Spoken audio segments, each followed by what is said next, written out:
Parents, faites très attention à l'éducation que vous donnez à vos enfants. Parce que nous, les parents, on refuse parfois de voir des choses que les autres voient concernant soit nos enfants, soit nous-mêmes. Soit même la façon dont nous les éduquons. Vous avez sans doute entendu parler de cette histoire du jeune homme qui a volé de l'argent à son beau-père. Et après, sa mère l'a couvert, l'a envoyé chez sa maman à elle. Plus tard, chez sa maman, il a assassiné sa grand-mère. Et après avoir assassiné sa grand-mère, sa mère l'a encore couvert. Et finalement, c'est la pauvre elle-même qui a été assassinée par le dit garçon. Parfois, la sévérité n'est pas mauvaise pour les enfants. Mais nous, les parents, nous avons toujours tendance à croire que nous aimons nos enfants plus que tout le monde. Quand quelqu'un constate quelque chose sur ton enfant et attire ton attention, il faut regarder ça de très près. Et vous allez voir que ce genre de comportement, c'est le genre de comportement d'enfants gâtés. D'enfants à qui on a tout accepté, à qui on a tout donné. D'enfants rois. Notre société n'accepte plus les enfants rois parce qu'un enfant roi se croira tout permis. Voilà ça qui est arrivé. Il a non seulement volé de l'argent, il a assassiné sa grand-mère, il a finalement assassiné la maman elle-même. Elle a été victime, comme on dit parfois, elle a nourri son propre serpent. À qui la faute? On va accuser la société, mais je vais nous accuser, nous les mamans. C'est nous qui créons cette société qui est en train de se faire là. Ce que nous voyons maintenant là, c'est nous les mamans, c'est nous. Et c'est dangereux. Et c'est déplorable. Je n'ai même pas de qualificatif pour dénoncer ça, pour parler de ça, je ne sais pas. Je prends pour exemple nous, quand ton enfant grandit, il fait quelque chose, le voisin gronde, ou un aîné gronde, ou un aîné tape sur l'enfant, tu es la première personne à t'insurger contre ça, à crier contre la personne, à crier, à dénoncer tout. Et c'est toi qui couvre cet enfant. C'est toi qui couvre cet enfant. La Bible dit, la folie est attachée au cœur de l'enfant, mais la verge de la correction l'en détournera. Si même le Seigneur sait qu'il faut punir un enfant, toi qui? Toi le parent qui est limité. Toi le parent qui est inconscient. Et ce qui est marrant dans tout ça, c'est que toi le parent là, on t'a puni.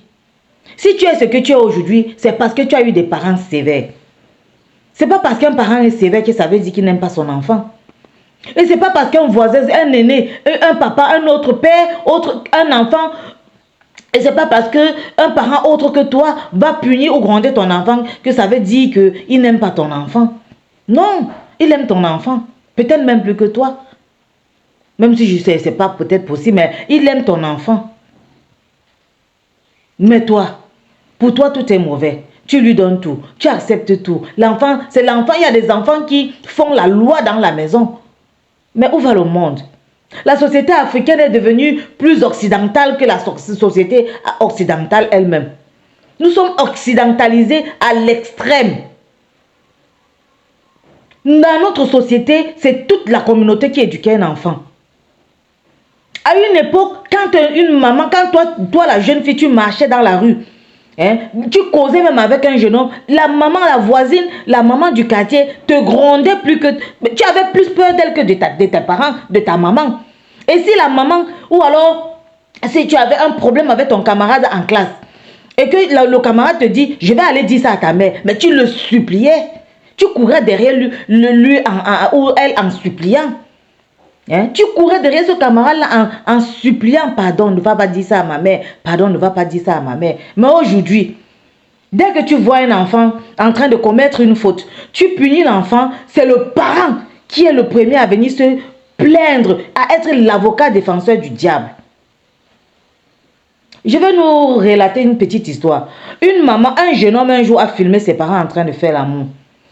C'était un téléphone de grand cri, c'était des gens qui étaient un peu aisés, ils font partie de la haute sphère de la société. L'enfant a filmé ses parents en train de faire l'amour. Il est allé à l'école et il montrait cette vidéo à ses camarades. Un surveillant a vu cela. Il a attrapé le téléphone et il a confisqué le téléphone. Le parent est allé dire à sa mère que le surveillant a pris son téléphone. La maman est arrivée au lycée, commençant à dire aux enseignants, des pauvres enseignants comme vous ne pouvez pas vous acheter un téléphone de cette marque ou de cette marque. Hein? D'où vient-il que vous prenez le téléphone de mon fils? Remettez-lui son téléphone. Ce n'est pas sur mon fils que vous allez venir récupérer le téléphone et avoir ce type de téléphone. Vous n'êtes pas capable d'avoir ce type de téléphone. Vous n'êtes que de très pauvres enseignants. Vous ne valez pas la peine. Vous n'enseignez même rien, etc., etc. Elle les a copieusement insultés. Le proviseur est sorti. La maman a bavardé. Finalement, qu'est-ce qui s'est passé? Le proviseur lui a dit, madame, calmez-vous, venez un peu dans mon bureau. Dans le bureau du proviseur, il lui a montré la photo. Il lui a montré la vidéo que le garçon regardait avec ses camarades. La maman était dépassée, elle était sidérée. Elle l'a regardé, elle a commencé à crier. Pardonne-moi, pardonnez-moi. Ah, mon fils, c'est toi qui vas me tuer. Vraiment, avec tout ce que tu fais. Ah, là, maintenant, elle reconnaissait que son fils faisait des choses. Avec tout ce que tu fais, c'est toi qui vas me tuer. Oh, vraiment, je ne sais pas. Excusez-moi, pardonnez-moi. Je ne savais pas cet enfant-ci. Et c'est elle, maintenant, qui a commencé à raconter tout ce que son enfant fait à la maison. Vous croyez que qui supportait cet enfant, qui aidait cet enfant à faire tout ce qu'il faisait là? C'est sa mère. C'est la maman. La femme, je le dis parce que moi-même je suis une mère. Lorsque mon enfant vient me dire, la voisine a tapé sur moi, je ne vais jamais taper, aller demander à la voisine, pourquoi tu as tapé sur mon enfant? Les enfants sont les menteurs. Les enfants sont des petits démons, entre guillemets, dans le bon sens du terme. Mais lorsqu'un enfant veut quelque chose, il peut te faire quelque chose que tu ne veux pas faire. Et l'enfant est comme la femme. Il tourne toujours tout à son avantage. Et finalement, tu vas te retrouver dans des situations impossibles. Si tu me dis la voisine a tapé sur moi ou quelque chose s'est passé, je vais dire qu'est-ce que tu as d'abord fait? Parce que je ne vois pas une maman qui se lève un matin, attrape ton enfant et tape pour rien. Sauf si elle est possédée par un esprit mauvais. Et je ne vois pas non plus un enseignant qui va quitter sa maison et arriver à l'établissement et dire aujourd'hui je vais punir tel enfant ou alors aujourd'hui je prends tel téléphone. Non. C'est impossible. Réfléchissons un peu. Réfléchissons un peu. Et remettons-nous sur les rails. Parce que la société devient ce qu'elle est là à cause de nous les mamans. Vraiment. Soyons conscientes. Ce n'est pas en laissant l'enfant faire tout ce qu'il veut. C'est pas ça qui veut dire qu'on l'aime. Il faut le redresser. Et l'éducation de l'enfant commence dès le bas âge. Quand il est petit, à partir de 3 ans. Quand il commence avec la période d'affirmation de soi, c'est là où son éducation commence. C'est là où il faut le recadrer. C'est là où on va lui dire, non, c'est pas pour toi, ne touche pas. Non, ne fais pas ci. Non, ne fais pas ça. Non, on n'insulte pas les gens. Non, on ne tape pas sur les gens. Mais il y a des enfants quand ils commencent. Il est petit, quand tu grondes, il tape sur toi. La maman, quand tu veux pas, non, laisse, il est encore petit, il ne connaît pas ce qu'il fait. Quand il va grandir, ça va s'arrêter. À l'adolescence, il va te taper. Il va taper sur toi correctement. Faisons attention. Faisons attention avec l'éducation de nos enfants. Cette génération-ci est en train d'être une génération de perdition à cause de d'autres mauvaises manières de gérer les choses. Un parent, parce qu'il a souffert, commence à dire mon enfant ne peut pas souffrir. Qui a dit que la souffrance est toujours mauvaise? Et puis tu peux avoir, un enfant peut ne pas avoir tout ce qu'il désire et être heureux. Est-ce que le bonheur dépend des avoirs? Il faut savoir montrer à l'enfant, tu dois te contenter de ce que tu as. Ceux qui font des crimes rituels aujourd'hui, ils tuent, ils enlèvent les organes, ils tuent, ils font ci, ils font ça. C'est pourquoi? C'est parce qu'ils veulent trop. Et ils ne veulent pas travailler pour cela. Donc faisons attention. Récupérons nos enfants. Redressons-les.